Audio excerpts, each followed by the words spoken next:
Hi there, how are you? Hope you're doing well. Another DF grinder for you today. It's the CF64v. I don't know where it's gonna stand between their line of grinders. We've already reviewed the most budget-friendly one, the DF54, and the DF64v, the DF83, the DF83v, which we have here right behind me. And today we have the CF64v. 64mm flat burrs, the V for variable RPM change. So we're gonna try to make it as simple as possible, show you what might be advantages in this one, what might be disadvantages. Let's dive into it. To start with, we have both colors, the white and the black. I think there's a silver color too. Let's start from the top today. So you have the silicone blower, wooden cap, the silicone itself and the hopper. You have two screws, you untighten them, you can remove the hopper. On the bottom, from the right side, you have the main on-off switch. Then you have the adjustable RPM ranging from 800 up to 1800. So they've increased the lower limit at 800, and that's possibly to avoid any kind of latency or lag during grinding at the lowest RPM setting, which is, it's not low enough. If you want to tune it, we wished if it was lower, but generally speaking, we found ourselves always, whenever we have an adjustable RPM grinder, flat burr grinder, we prefer to go from 800 and above. So here you have 800 to 1800. From the left side, you have the on-off switch. You turn it on, the grinder will turn on, and you can hear the motor noise. It's a brushless motor, really quiet. 1800 and 800. It's really quiet, right? Yeah. You have aluminum dosing cup with the fork itself. It can sit either this way or on the top of the holder. And you can also fit other brands dosing cups. For instance, this blind shaker from iCoffee. You can either fit it inside the fork itself or on top of the fork. It sits really well, easily stable, stays always in there. And you can choose if you want to place portafilter. I have here the one from Pisado. Almost any portafilter will stay in there. For us, we found dosing cup is much more practical because here you have to need dosing funnel, and not all dosing funnels will fit in there. Now, before coming to the grinding dial, here from the bottom you have a plasma generator, which basically two needles with an electrical current to prevent any static electricity. It works really well, not perfect, but really well. It gets the job done. Coming to the grinding dial itself, you have magnetic cover with the numbers on. You remove the magnetic cover. Then you have 4 Allen key screws. Let's remove these 4 Allen key screws.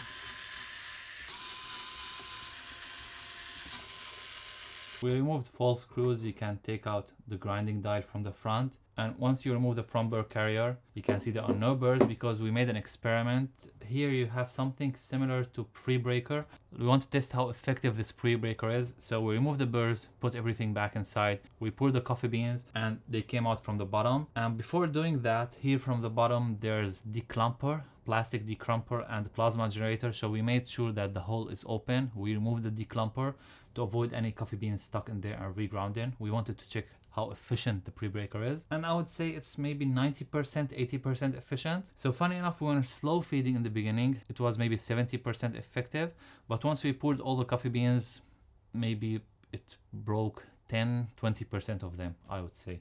So it's not that much efficient, but it does some jobs here. So as a stock, the CF64v comes with those DLC burrs.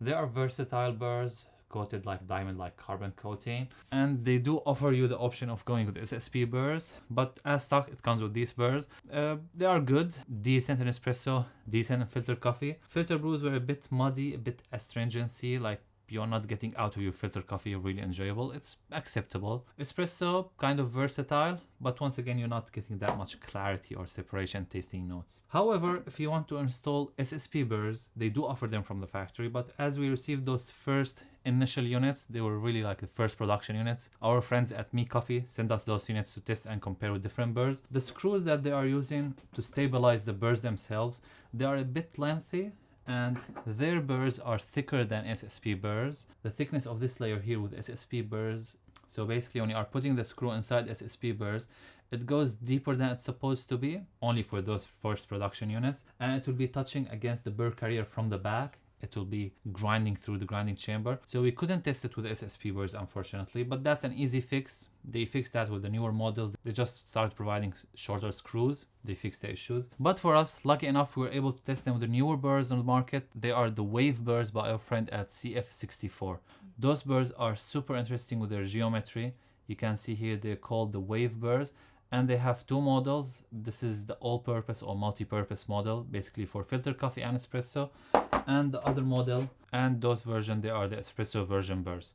So I did not get that much time to test them, but initial thoughts on the Wave Burr, the multi-purpose, they were surprisingly good, especially in filter coffee. They felt kind of achieving the sweet spot of juiciness, separation, sweetness.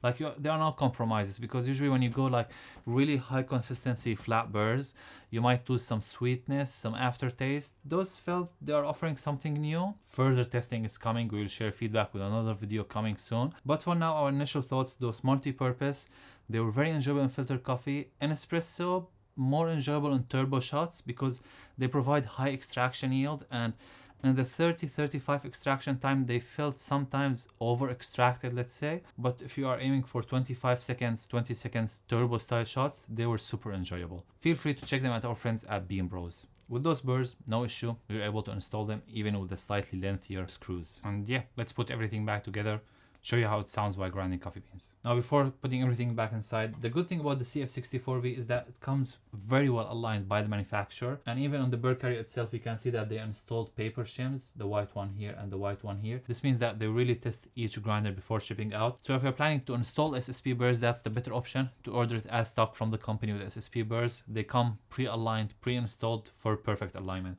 So when installing burrs or removing them, you have one option: either installing the burr as is on the burr carrier, or you can insert screwdriver here to prevent the burr carrier from rotating, then give it a twist, and you have the entire lower burr carrier going out. So what happened with us with the SSP, when you install the screws, they were slightly deeper from the back here, you can see it slightly pinching, and then when you install the back burr carrier, it scratches against the back chamber. So that's what was happening here. So we have the back burrs installed. We've placed the screw holder and you put it in the grinding chamber. Check that it's well connected. And when you want to tighten it really good enough, it will start rotating. So what you can do, the trick is to install flat screwdriver here, give yourself a good grip, and then you can tighten this one. That's enough. After that, what I like about DF is they install this rubber piece to prevent any coffee going from the inner circle of the burrs inside. Now we have the front burr carrier ready. So you place it from the front. You hold the front burr grinding dial with the 4 screw holders. Then you have 4 screws. Something like this is really helpful, especially if you change the burrs. This one from Hoto. I will leave a link for it on Amazon. Battery, Type-C charger, really decent and enjoyable to use. So now we've installed the burrs, we've put the cover, and if your point 0 is not as it's shown here, you can reset this grinding dial. So once you remove it from the back, you have screw, you remove the screw, remove the grinding dial, put it where point 0 our burrs are touching. So right now they are touching at point 15. We remove it, set it at 0, then tighten it back again. You set back your 0. So regardless, whenever you are changing the burrs, you can always recalibrate your 0 point at your preference. Let's put some coffee beans. So this is the coffee that we're gonna use, and we're gonna start dosing slowly.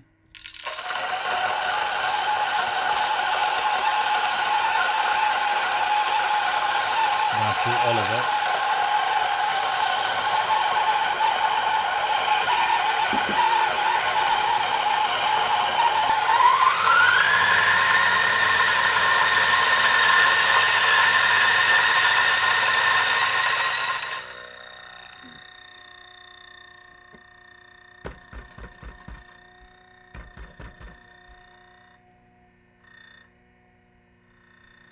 So you hear this sound, it's kind of small particles stuck between the burrs. Those burrs are not touching.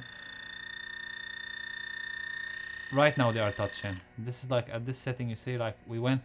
So it has something like when you go really fine at espresso, sometimes you might hear this sound. It's not that the burrs are touching, it's just like small particles stuck between the burrs creating this sound. So when you go finer, come back coarser, it will stay without sound. Speaking about retention, after you ground everything, the retention on it, it's extremely good. Like it's literally 0.0 or sometimes 0.1.